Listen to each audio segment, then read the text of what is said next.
নাপালে কি কৰিবে জুবিন দাই ন্যায় নাপালে কি কৰিবে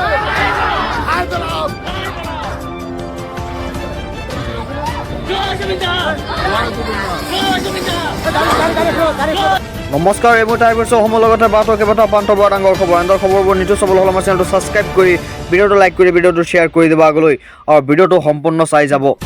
জুবিন গাৰ্গৰ ন্যায় বিচাৰি ভিক্টৰ দা ৰাজপথত ওলাই আহি হাজাৰ হাজাৰ জুবিন প্ৰেমিক লৈ ভিক্টৰ দাই অপেন চেলেঞ্জ কৰি কৈছে যে জুবিন গাৰ্গক ন্যায় নিদিলে কাটি দিম মুখ্যমন্ত্ৰীক হুংকাৰ ভিক্টৰ দাহৰ। ন্যায় নাপালে যোৱাকালি এটা মাংসৰ ভিডিঅ' আপলোড কৰিছো এইটো দেখাই দিবি তোৰ প্ৰশ্ন এনেকে কাটিম 14 বছৰহে জেল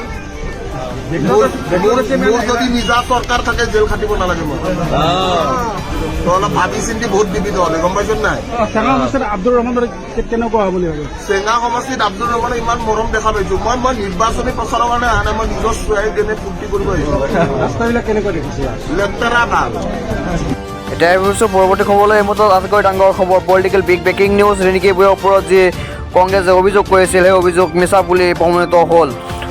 ভাৰত চৰকাৰে এই মুহূৰ্তে জনাই দিলে যে ৰিণিকী বুঢ়াৰ ওপৰত যি অভিযোগ আছিল সেই অভিযোগ মিছা বুলি ভাৰত চৰকাৰে ঘোষণা কৰিলে। এই মুহূৰ্তে ৰিণিকী বুঢ়া শৰ্মাৰ কোনো UAE নাগৰিকত্ব নাই বুলি স্পষ্ট কৰিলে ভাৰত চৰকাৰে। ৰিণিকী বুঢ়া শৰ্মা তেওঁলোকৰ দেশৰ নাগৰিক নহয় বুলি ভাৰত চৰকাৰে জনালে। এই মুহূৰ্তে মুখ্যমন্ত্ৰী পত্নী আৰু পৰিয়ালৰ বিৰুদ্ধে কংগ্ৰেছ চলোৱা অভিযোগ মিথ্যাচাৰ আখ্যা হিমন্ত বিশ্ব শৰ্মাৰ। কংগ্ৰেছৰ বিৰুদ্ধে পাছপোৰ্টৰ জালিয়াতিৰ অভিযোগ। ইজিপ্তৰ এজন নাগৰিক হেৰুওৱাৰ পাছপোৰ্টক ৰিণিকী বুঢ়া শৰ্মাক অপপ্ৰচাৰৰ কংগ্ৰেছৰ। পাছপোৰ্টৰ বিতৰ্কৰ সত্যতাৰ বাবে ইজিপ্তৰ আৰু ইণ্ডিগোৱা চৰকাৰৰ সৈতে যোগাযোগ কৰি ভাৰত চৰকাৰে ৰিণিকী বুঢ়া শৰ্মাৰ কোনো UAE নাগৰিকত্ব নাই বুলি স্পষ্ট কৰিলে। এই মুহূৰ্তে গধূলি 9-10টা বজাত বা ইতিমধ্যে দিলে কিজানি ৰিণিকীয়ে কোৰ্টত এজাহাৰ দিব। যিবিলাক মোৰ ল'ৰাৰ নামতো কৈছে গোটেইবিলাক দেখিলে গম পাই ফ্ৰড। এখন পাছপোৰ্টত ৰিণিকীৰ ফটো দিছে, ৰিণিকী নহয়। জন্ম ইণ্ডিয়া হ'ব পাৰে নেকি? জন্ম হ'ব পাৰে যোৰহাট অসম, গুৱাহাটী অসম। ইণ্ডিয়া বুলিতো কোনো প্লেচ অফ বাৰ্থ নিলিখে। গোটেইখন ভুলৰ ওপৰত মই নাজানো গৌৰৱ গগৈক কোনে এইটো উপদেশ দিলে। 4 দিন আগতে মই গুৱাহাটী আৰক্ষীক জনাইছিলোঁ ইয়াত চিজু বুলি এজন ল'ৰা আছে, পাঞ্জাৱৰ পৰা আহিছে। তেওঁ 2টা কাম কৰিব যত্ন কৰি আছিল। পীযুষ আৰু মোৰ ভইচ এটা টেলিফোন কনভাৰচেশ্যন তেওঁলোকে কৰিব চেষ্টা কৰি আছিলে, য'ত নেকি জুবিনৰ বিষয়ে মই নক'বলগীয়া কথা কৈছোঁ। এইটো তথ্য তেওঁলোকৰ প্লেন আছিলে। পুলিচক মই জনালোঁ এই ঘটনাটো যে হ'ব, এই ঘটনাটো 4 দিন আগতে মই DGPক জনাইছিলোঁ যে এনেকুৱা ডুপ্লিকেট কাগজ বনাব। কংগ্ৰেছ যিমান তলত যাব লাগে তাতকৈ বেছি তলত গৈছে। UAE গভৰ্ণমেণ্টৰ এটা ৱেবছাইট আছে, আপোনালোকে নিজেও চেক কৰিব পাৰিব। ৰাতিপুৱা 8টা বজাত মই আপোনালোকক মাতিম, নিজেও চেক কৰি ল'ব পাৰে। তাৰ প্ৰত্যেকখন পাছপোৰ্ট ভিছা গভৰ্ণমেণ্ট ৱেবছাইটটোত গ'লে ৰিকনফাৰ্ম কৰিব পাৰে। গতিকে তেওঁলোকে যিটো ভুল কাম কৰিলে, এতিয়া মোৰ ধাৰণা হৈছে বহুত দিনৰ পৰা ৰাহুল গান্ধীয়ে পৱন খেৰাক খেদিব যত্ন কৰি আছে। তাই গভৰ্ণমেণ্টৰ এটা ৱেবছাইট আছে, তেওঁলোকে যি পাছপোৰ্ট দিয়ে তাক চেক কৰিব পাৰি। ভাৰত চৰকাৰে ইতিমধ্যে ডুবাইৰ পাছপোৰ্টখন ৰিকনফাৰ্ম কৰিলে, সেইখন ফেক বুলি আহিলে। বাকী 2খন পাছপোৰ্টটো কালি মঙলবাৰৰ ভিতৰত আমি সেই চৰকাৰৰ পৰা ৰিপৰ্ট পাই যাম। গধূলি 9-10টা বজাত বা ইতিমধ্যে দিলে কিজানি ৰিণিকীয়ে কোৰ্টত এজাহাৰ দিব। যিবিলাক মোৰ ল'ৰাৰ নামতো কৈছে গোটেইবিলাক দেখিলে গম পাই ফ্ৰড। এখন পাছপোৰ্টত ৰিণিকীৰ ফটো দিছে, ৰিণিকী নহয়। সেইটো জন্ম ইণ্ডিয়া হ'ব পাৰে নেকি? জন্ম হ'ব পাৰে যোৰহাট অসম, গুৱাহাটী অসম। ইণ্ডিয়া বুলিতো কোনো প্লেচ অফ বাৰ্থ নিলিখে। গোটেইখন ভুলৰ ওপৰত ভুল। মই নাজানো গৌৰৱ গগৈক কোনে এইটো উপদেশ দিলে।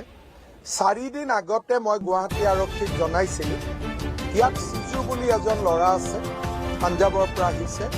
তেওঁ 2টা কাম কৰিব যত্ন কৰি আছিল।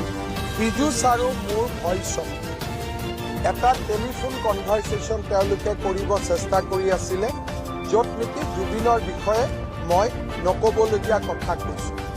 এইটো তথ্য তেওঁলোকৰ প্লেন আছিলে। পুলিচক মই জনালোঁ এই ঘটনাটো যে হ'ব এই ঘটনাটো 4 দিন আগতে মই DGPক জনাইছিলোঁ যে এনেকুৱা ডুপ্লিকেট কাগজ বনাব কংগ্ৰেছ যিমান তলত যাব লাগে তাতকৈ বেছি তলত গৈছে UAE গভৰ্ণমেণ্টৰ এটা ৱেবছাইট আছে আপোনালোকে নিজেও চেক কৰিব পাৰিব ৰাতিপুৱা 8টা বজাত মই আপোনালোকক মাতি নিজেও চেক কৰি ল'ব পাৰে তাৰ প্ৰত্যেকখন পাছপোৰ্ট ভিছা গভৰ্ণমেণ্ট ৱেবছাইটটোত গ'লে ৰিকনফাৰ্ম কৰিব গতিকে তেওঁলোকে যিটো ভুল কাম কৰিলে এতিয়া মোৰ ধাৰণা হৈছে বহুত দিনৰ পৰা ৰাহুল গান্ধীয়ে পৱন খেৰা খেদিব যত্ন কৰি আছিলে বাই গভৰ্ণমেণ্টৰ এটা কংগ্ৰেছ হতাগ্ৰস্ত হৈছে সেয়া নিকৃষ্ট ৰাজনীতি আশ্ৰয় লৈছে সৰ্বানন্দ সোণোৱালৰ মন্তব্য বিজেপিক অপদস্থ কৰি কংগ্ৰেছৰ আসন দখলৰ সপোন আকাশত চাং পতা কথা ৰিণিকী ভূঞাৰ বিৰুদ্ধে কংগ্ৰেছৰ অভিযোগ সন্দৰ্ভত কেন্দ্ৰীয় মন্ত্ৰী সৰ্বানন্দ সোণোৱালৰ বিচ্ছুৰ মন্তব্য কংগ্ৰেছৰ হতাগ্ৰস্ত হৈছে সেয়া নিকৃষ্ট ৰাজনীতি বুলি আখ্যা দিছে সৰ্বানন্দ সোণোৱালে ইতিমধ্যে গম পাইছোঁ সেই যিটো তেখেতসকলে পাছপৰ্টৰ কিবা কিবি উলিয়াইছে এইবিলাক পাকিস্তানী ছ'চিয়েল মিডিয়াৰ এইবিলাক হৈছে নিকৃষ্ট ৰাজনীতি আশ্ৰয় ল'ব বিচাৰিছে কাৰণ হতাশগ্ৰস্ত হৈছে চৌদিশে কংগ্ৰেছক ৰিজেক্ট কৰিছে গতিকে এতিয়া আৰু বিজেপিৰ এগেইনষ্টত এনেধৰণৰ অপবাদ জাপি দি তেখেতসকলে কিবা সিংহাসন দখল কৰিম বুলি যিটো অলিক কল্পনা কৰিছে সেইটো তেখেত আকাশত চাং পতাৰ কথা কংগ্ৰেছ ইতিমধ্যে ভাৰাক্ৰান্ত হৈছে তেখেতসকলৰ ৰুট নাই গতিকে এইটো ইতিমধ্যে আজি মুখ্যমন্ত্ৰী ডাঙৰীয়া শক্তিশালী ইয়াক প্ৰত্যাহ্বান জনায় ইয়াৰ যুক্তি সহকাৰে ইয়াৰ প্ৰত্যুত্তৰ দিছে গতিকে এইটো এটা তেখেতসকলৰ যিখিনি যোৱাকালি অভিযোগ আছিলে ইতিমধ্যে এইটো পিছ কৰি দিয়া হৈছে যুক্তি সহকাৰে ৰাতি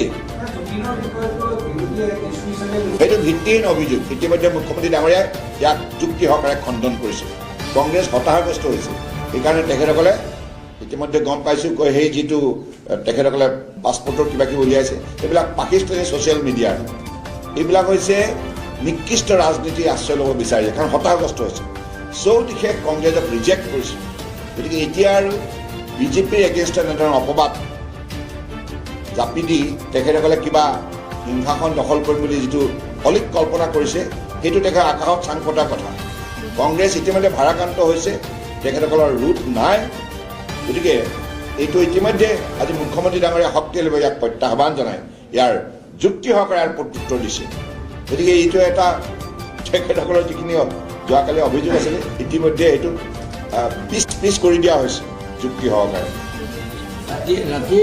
ৰাতি